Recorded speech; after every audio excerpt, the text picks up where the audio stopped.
A story which will never be finished. By Leonid Andreev. Exhausted with the painful uncertainty of the day, I fell asleep, dressed, on my bed. Suddenly my wife aroused me.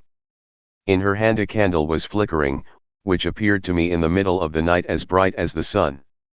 And behind the candle her chin, too, was trembling, and enormous, unfamiliar dark eyes stared motionlessly.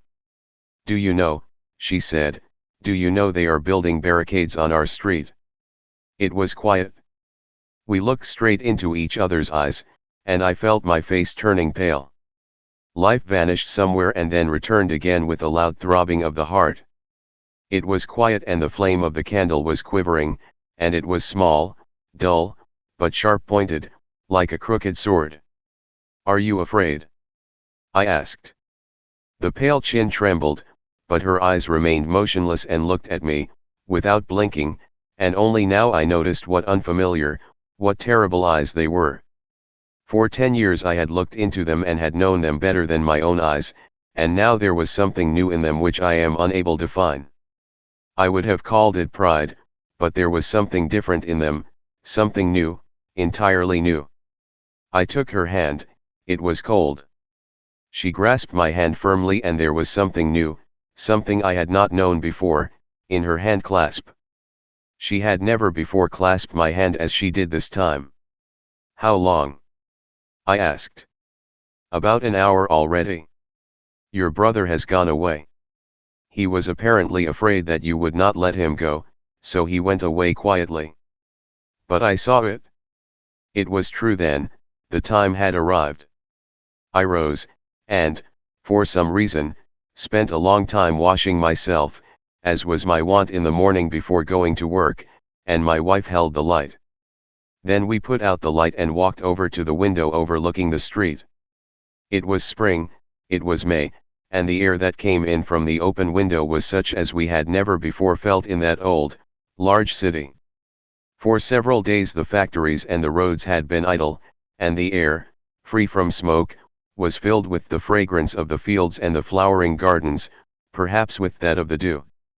I do not know what it is that smells so wonderfully on spring nights when I go out far beyond the outskirts of the city. Not a lantern, not a carriage, not a single sound of the city over the unconcerned stony surface. If you had closed your eyes you would really have thought that you were in a village. There a dog was barking. I had never before heard a dog barking in the city, and I laughed for happiness. "Listen, a dog is barking."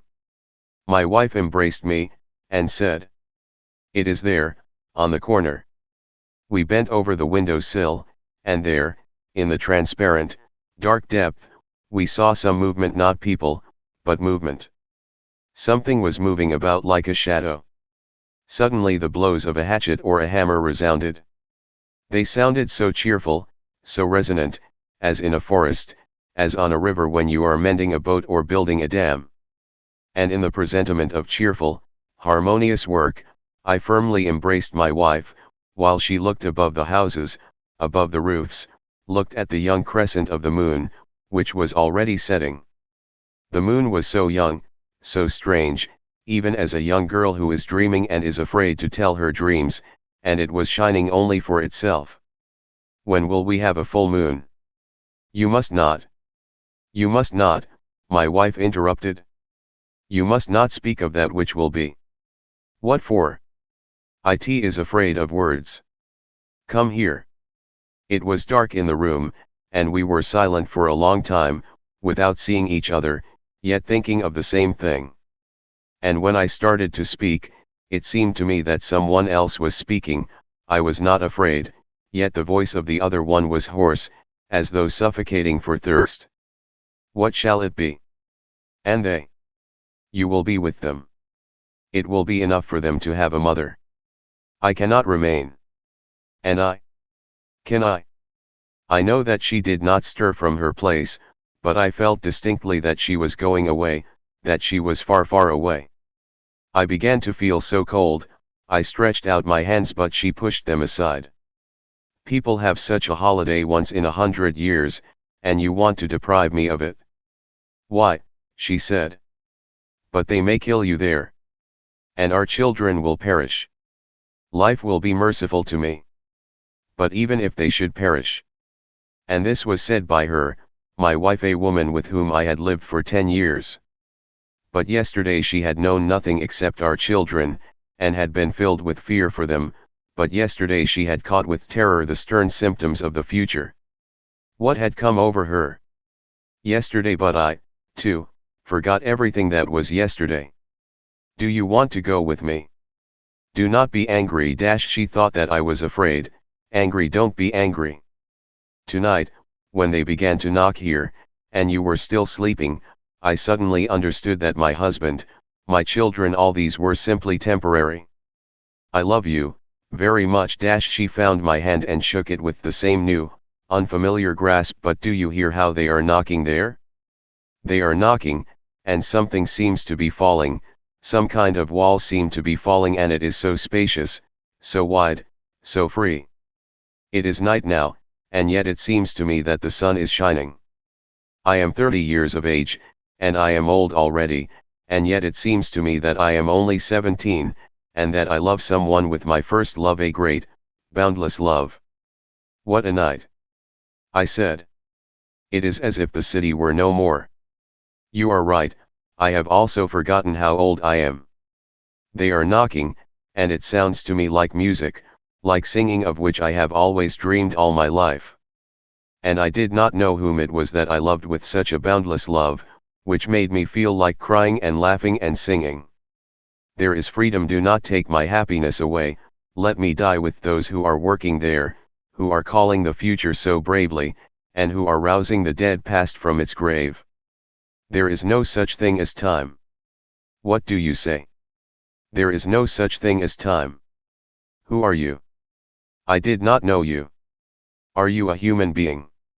She burst into such ringing laughter as though she were really only 17 years old. I did not know you, either. Are you, too, a human being? How strange and how beautiful it is, a human being. That which I am writing happened long ago, and those who are sleeping now in the sleep of grey life and who die without awakening, those will not believe me. In those days there was no such thing as time. The sun was rising and setting, and the hand was moving around the dial, but time did not exist. And many other great and wonderful things happened in those days. And those who are sleeping now the sleep of this grey life and who die without awakening, will not believe me. I must go, said I. Wait, I will give you something to eat. You haven't eaten anything today. See how sensible I am. I shall go tomorrow. I shall give the children away and find you. Comrade, said I. Yes, comrade. Through the open windows came the breath of the fields, and silence, and from time to time, the cheerful strokes of the axe, and I sat by the table and looked and listened, and everything was so mysteriously new that I felt like laughing. I looked at the walls and they seemed to me to be transparent. As if embracing all eternity with one glance, I saw how all these walls had been built, I saw how they were being destroyed, and I alone always was and always will be. Everything will pass, but I shall remain. And everything seemed to me strange and queer, so unnatural, the table and the food upon it, and everything outside of me. It all seemed to me transparent and light, existing only temporarily. Why don't you eat? Asked my wife. I smiled. Bread, it is so strange. She glanced at the bread, at the stale, dry crust of bread, and for some reason her face became sad. Still continuing to look at it, she silently adjusted her apron with her hands and her head turned slightly, very slightly, in the direction where the children were sleeping. Do you feel sorry for them? I asked. She shook her head without removing her eyes from the bread. No, but I was thinking of what happened in our life before. How incomprehensible. As one who awakens from a long sleep, she surveyed the room with her eyes and all seemed to her so incomprehensible. Was this the place where we had lived? You were my wife. And there are our children. Here, beyond the wall, your father died? Yes. He died. He died without awakening. The smallest child, frightened at something in her sleep, began to cry. And this simple childish cry, apparently demanding something, sounded so strange amid these phantom walls, while there, below, people were building barricades. She cried and demanded caresses, certain queer words and promises to soothe her. And she soon was soothed. "Well, go," said my wife in a whisper. "I should like to kiss them." "I am afraid you will wake them up." "No, I will not." It turned out that the oldest child was awake. He had heard and understood everything. He was but 9 years old, but he understood everything. He met me with a deep, stern look. "Will you take your gun?" he asked thoughtfully and earnestly. "I will." "It is behind the stove." "How do you know?" "Well, kiss me." "Will you remember me?" He jumped up in his bed, in his short little shirt, hot from sleep, and firmly clasped my neck. His arms were burning, they were so soft and delicate. I lifted his hair on the back of his head and kissed his little neck. "Will they kill you?" he whispered right into my ear. "No, I will come back." But why did he not cry? He had cried sometimes when I had simply left the house for a while. Is it possible that it had reached him, too? Who knows? So many strange things happened during the great days. I looked at the walls, at the bread, at the candle, at the flame which had kept flickering, and took my wife by the hand. "Well, till we meet again."